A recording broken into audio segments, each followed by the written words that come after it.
Just like the real world, the Marvel and DC universes need presidents too. So why wouldn't the citizens of these fantastical universes elect a superhero to the highest office in the land every once in a while? Of course, it's a world full of superpowered individuals and devious bad guys, so the opposite could happen as well. That's how Captain America has become president in the Marvel universe. But the dystopic futuristic vision of Old Man Logan gave us President Red Skull as well. That said, folks, we're only talking characters who have actually held the office of president, so we're not including Howard the Duck or Loki, who both ran for office but didn't make it. Here are 10 superhero presidencies that actually happened. Remember, if you want to see more lists like this, subscribe to our channel and make sure to join our notification squad. But before we start, can you guess the comic book characters from these emojis? Stay tuned for the answer at the end of our video, and be sure to keep watching for fun facts along the way.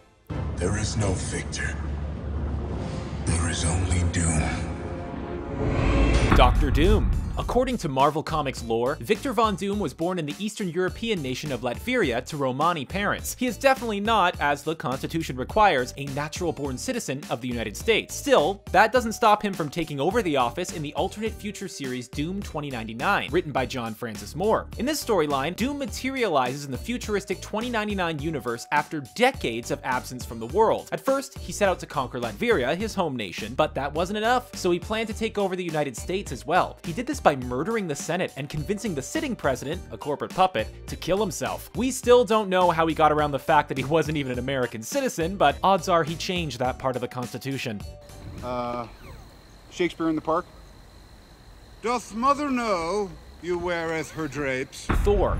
Despite coming from Asgard, which isn't even on this planet, Thor also managed to become president in an altered timeline. After Reed Richards went back in time to prevent Ben Grimm from ever turning into the Thing, he accidentally created a new timeline in which he served as the VP to President Thor. These two would-be superheroes presided over a seemingly utopian world, free of poverty and crime, but something worse was lurking underneath. In this timeline, the Skrull aliens were friends with the humans and gave them pills which could unlock their super genes and give superpowers to anyone who wanted them. Thor's utopian paradise quickly went awry when it was revealed that the pills would actually allow the Skrulls to invade Earth and kill all of the humans. Fortunately, Richard Reed was able to change things back to the original timeline, which is a disappointment to the Thing, but probably good for the world as a whole. How do you think Thor overcame the whole not being a natural-born US citizen thing?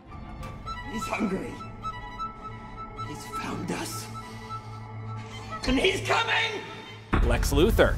A billionaire CEO became president of the United States? We all know it's possible now. But before the presidency was a twinkle in Donald Trump's eye, Lex Luthor ran for office on a promise of environmental protection and technological progress. He won handily and held the office for 2 years. Of course, this good guy image was a facade, and behind closed doors, President Luthor was up to no good. Though he stage managed a military response to an alien invasion of Earth, he also withheld advanced knowledge of the first alien attack. He allowed the town of Topeka, Kansas to be destroyed by the aliens just so he could look like a stronger leader in response. Eventually, Superman and Batman turn on the president and attempt to oust him by force. But what really gets him thrown out of office is an admission caught on videotape by Batman that he was secretly dealing with the villainous Darkseid during his tenure.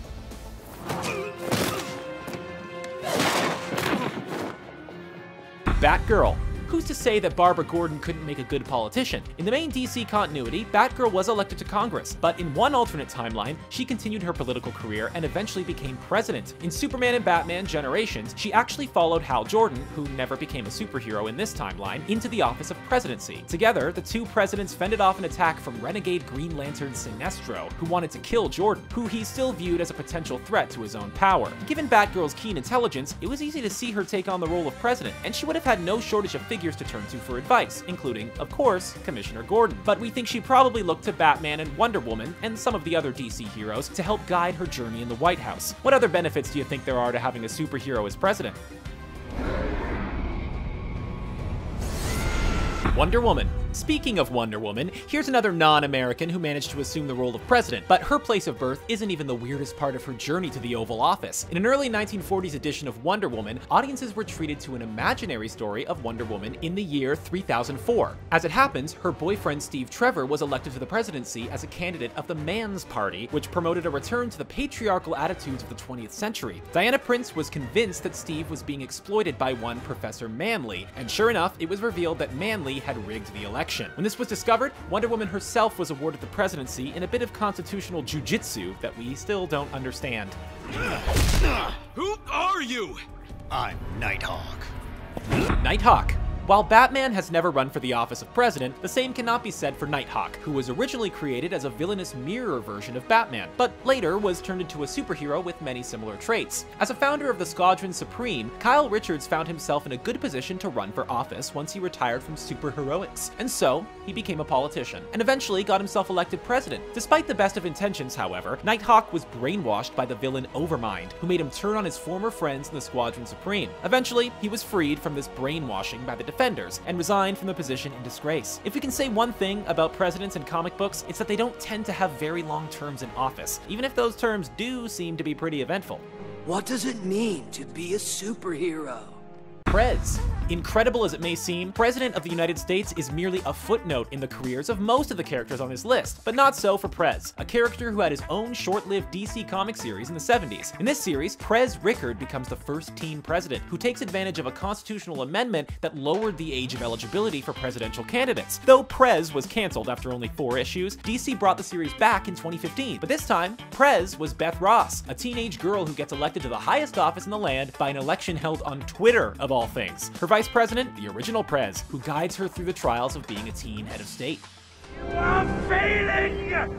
Red Skull. The futuristic comic book tale Old Man Logan served as the inspiration for Wolverine's final cinematic superhero outing this year. But that movie left out some key elements from the original comic book series, including the pivotal fact that the president is none other than Red Skull. The United States at this time has been divided into territories ruled over by the various supervillains of Marvel lore, including Abomination, Magneto, and Doctor Doom. But the only one who calls himself president is Red Skull, who has taken up residence in the White House. If you'll remember, Red Skull actually began his comic book career as a Nazi in the original Captain America comics, so you could probably say that writer Mark Millar wasn't too optimistic about the future of the Marvel Universe. Do you think he was a bit too pessimistic about the future?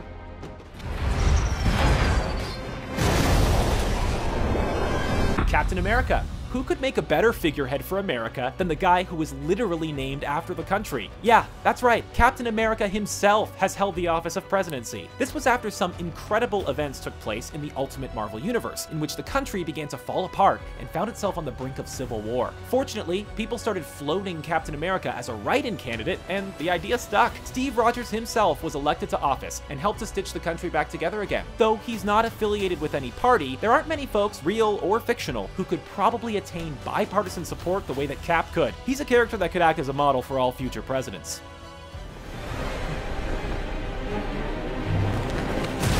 Superman. Superman is another superhero president who wasn't born in America, but we can let it slide on account of him being a man who fought for truth, justice, and the American way. But actually, it wasn't Clark Kent who ascended to the presidency. It was Calvin Ellis, a Superman from an alternate universe. As with Clark Kent, Superman was a secret identity for Ellis. This Superman was heavily inspired by Barack Obama, who once joked on television that he was born on Krypton and sent to Earth by his father, Jor-El. Calvin Ellis made his debut in 2009 during the Final Crisis storyline of the DC Universe, in which he had to team up with several other versions of Superman from across the multiverse in order to stop a reality-shattering event from coming true. What do you think? Would Superman make a good president? Let us know in the comments. Well, that's our list for the day, but you're probably wondering the answer to our emoji challenge. Which of these presidents do you think would do a good job? Would Superman's decency make him a good fit for a job that requires hard decision-making? Would Lex Luthor be a more appropriate choice? Let us know in the comments. That's all for this list, but be sure to subscribe to the ScreenRant channel and sign up for the notification squad.